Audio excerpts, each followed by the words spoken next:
Hello friends and students, my name is Ritesh Rai from Rai classes. आज मैं फिर हाजिर हूँ। ये इलेक्ट्रिकल साइंस जो सब्जेक्ट है आईपीयू में, ये इलेक्ट्रिकल साइंस के नाम से चलता है। और एकेटीयू में जो अब्दुल कलाम टेक्निकल यूनिवर्सिटी है उसमें इलेक्ट्रिकल इंजीनियरिंग के नाम से सब्जेक्ट ये चलता है। इसमें यदि आप ये टॉपिक्स है यदि कर लेते हो, ये मेनली क्या है, आपके डेरिवेशन है ना। तो डेरिवेशंस जैसे मान लो कि आपके 60 नंबर है, 60 नंबर के पेपर है, तो लगभग 15 से 15 से 20 मार्क्स के डेरिवेशन आते ही आते हैं। ठीक है, डेरिवेशन करने के फायदे क्या है कि यदि ये डेरिवेशन तो डायरेक्ट आपके पेपर में कर लोगे आप, और उससे रिलेटेड जो हमारे न्यूमेरिकल्स आते हैं, है ना, यदि आप डेरिवेशन कर लेते हो तो आप उसी से रिलेटेड क्या होगा, आपका पेपर में न्यूमेरिकल भी आएगा। तो ये टॉपिक यदि आप कर लेते हो तो मैक्सिमम पोर्शन जो है आपका इलेक्ट्रिकल का क्या हो जाएगा, वो कवर अप हो जाएगा। और आप डेरिवेशंस के भी क्वेश्चन कर लोगे, एज वेल एज आप क्या करोगे, न्यूमेरिकल्स पे भी क्वेश्चन कर लोगे। ठीक है, फिर मैं इसके थ्योरी वाला पोर्शन क्या है वो भी डीप में डिस्कस करूंगा। मेरे राय क्लासेज बाय रितेश राय को प्लीज लाइक एंड सब्सक्राइब करें और इस पे बने रहे। लगभग सारे सब्जेक्ट की आपको प्रॉपर वीडियो आपके एग्जाम से पहले मिलेगी, चाहे आप किसी भी यूनिवर्सिटी में पढ़ते हो आप। तो यूनिट 1 में मैं अभी आईपीयू के सिलेबस डिस्कस कर रहा हूं, है ना। ये जो टॉपिक्स है, चाहे कोई भी यूनिवर्सिटी हो, ये सारे टॉपिक सारे यूनिवर्सिटी में पढ़ना ही पढ़ना है। हाँ, कहीं पे किसी में दूसरी यूनिट है, किसी में तीसरी यूनिट है, किसी में चौथी यूनिट है। तभी आईपीयू के बच्चों का पेपर है 12 तारीख से, उसके लिए ये वीडियोज है। पहला जो यूनिट 1 है उसका सबसे इंपॉर्टेंट टॉपिक है मैक्सिमम पावर ट्रांसफर थ्योरम। आता है पेपर में कि state and explain maximum power transfer theorem. तो केवल 2 मार्क्स में यदि आता है तो केवल और केवल स्टेटमेंट लिखना है। जनरली ये स्टेटमेंट में नहीं आता है, ये प्रूफ और स्टेटमेंट दोनों लिखने के लिए आता है। तो जब भी 5 या 7 मार्क्स का आएगा तो आपको statement as well as derivation भी करना है। मैक्सिमम पावर ट्रांसफर थ्योरम सबको पता ही है कि when load resistance is equal to internal resistance, when RL equal to R0, और इसी को बोलते हैं RTH, थेवेनिन के इक्विवेलेंट होगा तो मैक्सिमम पावर ट्रांसफर होगा। उसके बाद ये डेरिवेशन है star to delta and delta to star transformation. ये भी ध्यान देने वाली बात है कि ये 2 पोर्शन है, एक स्टार टू डेल्टा, दूसरा क्या है, डेल्टा टू स्टार। तो जब ज्यादा नंबर में आता है तो दोनों आता है ना। अब रही बात कि डेल्टा को स्टार करने के लिए आपको स्टार टू डेल्टा करना ही करना पड़ेगा, है ना। तो आप देख लेना कितने मार्क्स के आते हैं, उसके अकॉर्डिंग ये डेरिवेशन आपको करने हैं। इन दोनों में से एक हमारे पेपर में आते ही आते हैं, कभी कभी क्या होता है ये दोनों टॉपिक्स आ जाते हैं। यूनिट 2 बड़ी इंपॉर्टेंट है।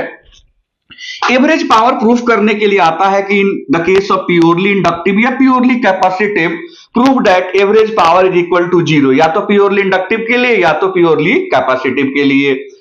तो मेरे प्लेलिस्ट में, अच्छा सारे बच्चों का सवाल है कि सर आप कहां पे टॉपिक्स मिलेंगे, तो आप जाओगे मेरे इलेक्ट्रिकल साइंस के जो चैनल है, चैनल के प्लेलिस्ट में जाओगे तो इलेक्ट्रिकल साइंस के लगभग सारे टॉपिक्स यूनिट वाइज मिल जाएंगे। आप इंजीनियरिंग मैथमेटिक्स 1 में जाओगे तो मैथमेटिक्स के मिल जाएंगे। सिमिलरली आपके अदर सब्जेक्ट के भी प्लेलिस्ट बहुत जल्दी आजकल में ही जनरेट हो जाएगी और सारे टॉपिक्स आपको मिलेंगे। ये बहुत इंपॉर्टेंट है यूनिट 2 में, सीरीज रेजोनेंस फ्रीक्वेंसी, जिसमें हमें रेजोनेंस फ्रीक्वेंसी का डेरिवेशन करना होता है। कंडीशन फाइंड करनी होती है कि रेजोनेंस जो हो रहा है वो सीरीज रेजोनेंस है तो उसकी फ्रीक्वेंसी की वैल्यू फाइंड करो। सिमिलरली पैरेलल रेजोनेंस फ्रीक्वेंसी, इन दोनों में से एक, कभी कभी दोनों आ जाता है, नहीं आता है तो एक का डेरिवेशन आएगा और एक का पेपर में हमारा क्या आएगा, न्यूमेरिकल आएगा। ठीक है, उसके बाद क्वालिटी फैक्टर QF, या तो किसी सीरीज रेजोनेंस के लिए आ जाता है या तो किसी पैरेलल रेजोनेंस के लिए, या कभी कभी क्या होता है कि रेजोनेंस फ्रीक्वेंसी और सेम उसकी क्वालिटी फैक्टर भी आपको फाइंड आउट करनी होती है। फिर ये एक रिलेशन है, relation between phase voltage and line voltage for 3 phase star connection. ये कम आता है पेपर में, है ना, बट फिर भी आप देख लेना क्योंकि कभी इससे रिलेटेड न्यूमेरिकल आ जाता है। फेज वोल्टेज और लाइन वोल्टेज के लिए स्टार कनेक्शन में आता है, और phase current IP and IL के लिए क्या आता है, डेल्टा कनेक्शन में आता है। ये जो टॉपिक्स है यूनिट 2 की जो मैं डिस्कस कर रहा हूं, series resonance, parallel resonance, quality factor, relation between, इससे पेपर में डेरिवेशन, ये सबसे इंपॉर्टेंट टॉपिक्स हैं। इससे रिलेटेड पेपर में क्वेश्चंस तो आते ही आते हैं, नहीं आएंगे तो न्यूमेरिकल 100% आएगा ही आएगा। अब मैं यूनिट 3 में चलता हूं। तो यूनिट 3 की जब बात करोगे आप, तो यूनिट 3 में एक होता है EMF जनरेटर के केस में फाइंड करना है EG equal to phi n PZ upon 60A, और उसी को मोटर के केस में बोलते हैं EB equal to phi n, मतलब सेम वैल्यू होती है। जनरेटर केस में उसको EG से रिप्रेजेंट करते हैं, तो कभी कभी ये डेरिवेशन आ जाता है। ये भी कभी कभी आता है कि रोटर फ्रीक्वेंसी प्रूफ करो, एफ आर इक्वल टू क्या होता है एस डैश इनटू एफ, या टॉर्क वाला, ये तो कम आता है T equal to K C two square R two upon R two square plus S square X two. मतलब यूनिट थर्ड में केवल और केवल ये डेरिवेशन करने हैं, बाकी यूनिट थर्ड में केवल और केवल थ्योरी आता है, थ्योरी या न्यूमेरिकल्स आता है। जैसे आपका न्यूमेरिकल्स आएगा synchronous motor NS equal to 120 F upon P, है ना। फिर आएगा कि रोटर फ्रीक्वेंसी जो है, sorry rotor speed N R equal to क्या होता है N S into 1 minus S. फिर स्लिप कैलकुलेट करने के लिए आता है एस इक्वल टू होता है N S minus N R upon N S into 100। तो ये न्यूमेरिकल में डिस्कस करूंगा कि किस किस टॉपिक से न्यूमेरिकल आता है। अब आते हैं यूनिट फोर्थ में, इसमें आता है derivation derive the EMF equation in single phase transformer.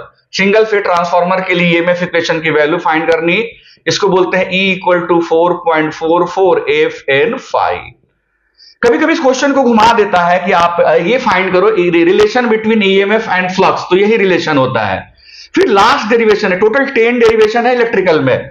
Last derivation है condition for maximum efficiency in single phase transformer, कि derive the condition for maximum efficiency, जिसमें आता है कि कॉपर लॉस इक्वल टू क्या होता है आपका आयरन लॉस।